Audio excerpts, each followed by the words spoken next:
change gears at the end, because that's what was needed at that point of time. And as far as strategies is concerned, every day it's different. So accordingly, you have to plan, how a batsman is playing. I think we've seen the way the Bangladeshis were. In Bangladesh, they're pretty fanatical supporters, and I don't think India's going to be much different than that. I think it's going to be there'll be a few more in tomorrow night than what there was in Bangladesh as well. So it's a pretty special occasion, playing India in India, so it's going to be a big challenge for us, but we're looking forward to it. Well, despite Ireland continuing to prove they more than deserve their place in the World Cup, they could miss out in future if plans to limit the number of teams goes ahead.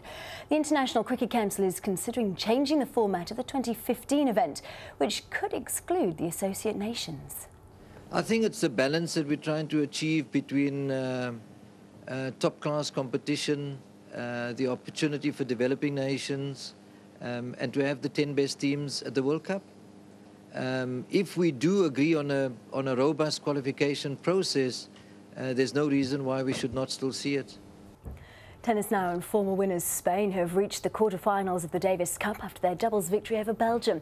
2-0 up after Friday's singles. Fernando Verdasco and Feliciano Lopez brushed aside the Belgian duo Olivier Rochas and Steve Dassis in Saturday's doubles. The Spaniards dominated the match, taking it in straight sets to give their team an unassailable 3-0 lead and stay on course for a 5th Davis Cup title. Holders Serbia edged 2-1 in front of India after success in the doubles. India took the first set, but the Serbian pair fought back to claim a 4-6, 6-3, 6-4, 7-6 win. Serbia now will rest their hopes on Sunday's reverse singles rubbers. Three-time Tour de France winner Alberto Contador could still face a court hearing over doping allegations, despite winning an appeal last month. The Spaniard was banned for a year after testing positive for a banned anabolic agent during last year's race.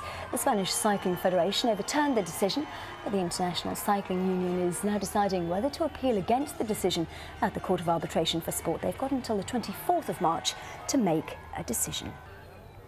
And Lindsey Vonn has won the Downhill World Cup title for a 4th time in a row.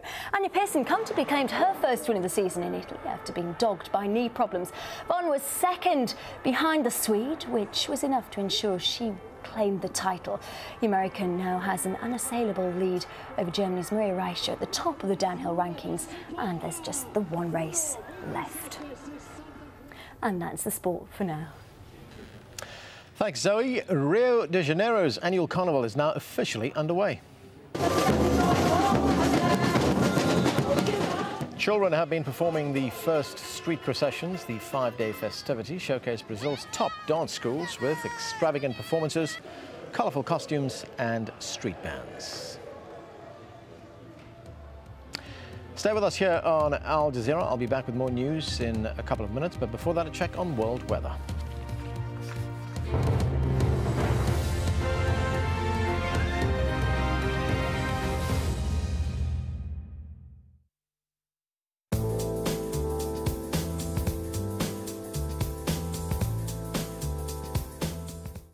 Hello once again, welcome to another look at the international forecast, and we've got some very stormy weather making its way across the eastern third of the United States. Look at this massive line of thunderstorms, chances of some tornadoes down into southern areas as we go on through the latter part of this weekend, and that really wet weather brings with it the risk of flooding right up the eastern seaboard.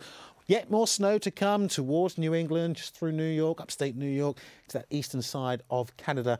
Cooler air coming in behind once again. We'll see temperatures in Chicago struggling to reach 3 degrees Celsius as snow drives its way across the northern plains. And the mountain states also seeing some snowfall, rain there stretching as far south as northern parts of California. Temperatures in LA will struggle to reach 19 degrees Celsius. You come further south and we have got a decent amount of dry and bright weather until we get down into the Caribbean.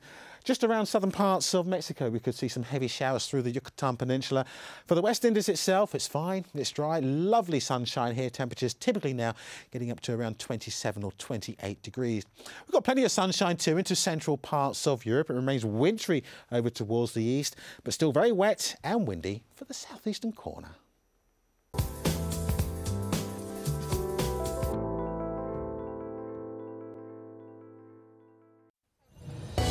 A debilitating condition afflicting millions of women across the developing world. Sometimes it is not possible to cure a patient with fistula, we have to prepare her psychologically. Revealing the human stories behind fistula and its intimate connection to poverty. A powerful new series exploring global maternal health. Birthrights, at this time on Al Jazeera.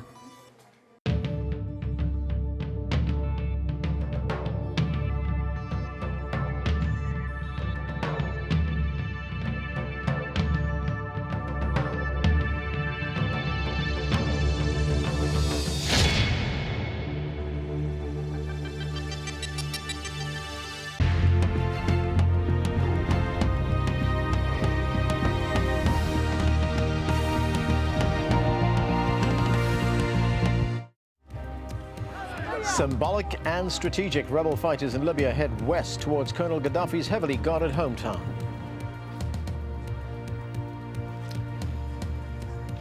And as battle lines are drawn across the country, there's concern the supply of food is under threat.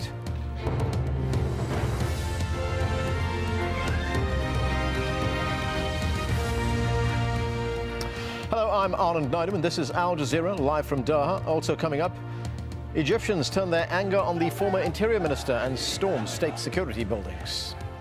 Bloody battles as peacekeepers and government forces seize back key positions in the Somali capital.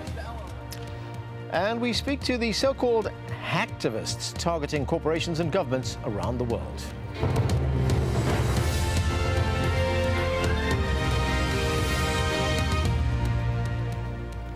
Forces loyal to Muammar Gaddafi are fighting hard to maintain their hold on Tripoli, while opposition forces are trying to push west towards the capital. Scores of people have died in the latest clashes. Now France and Britain are trying to get a UN Security Council resolution to impose a no-fly zone over Libya. Let's look at the flashpoints. In one of Gaddafi's last strongholds, Tripoli, security forces continue to crack down on any hint of dissent, but the most brutal fighting is taking place in Zawiya. On Saturday, armed opposition groups repelled 2 fierce attacks from Gaddafi's forces. At least 30 people are thought to have been killed. A Libyan jet fighter has crashed near the eastern oil port city of Ras Lanuf, which is under opposition control. Rebels say they shot it down. In Benghazi, where the uprising began, more than 17 people were killed when an ammunition depot exploded. Opposition fighters say pro-Gaddafi forces attacked the store. Lawrence Lee takes a look now at the ongoing battle. One of the big debates during this conflict has been to do with the strength of the Libyan army, and pictures like this have been rare. This is the brigade trying to retake the town of AlJazeera, not far from Tripoli, where the fighting has been ferocious. Residents have claimed indiscriminate fire by the army. Soldiers loyal to Gaddafi say this is one fight they're winning. With God's will, we are controlling the entrances and exits of AlJazeera. They cannot get out of the town, and they will not be able to do anything anymore. We are controlling it, and we will control more. If the latest bombardment of AlJazeera is anything like this attack from Thursday, it's easy to understand why locals speak of chaos. Ordinary people are helpless. We are taking refuge in our buildings. Paramedics are also cannot help. We are trying to save the injured and those who have fallen. We are helpless.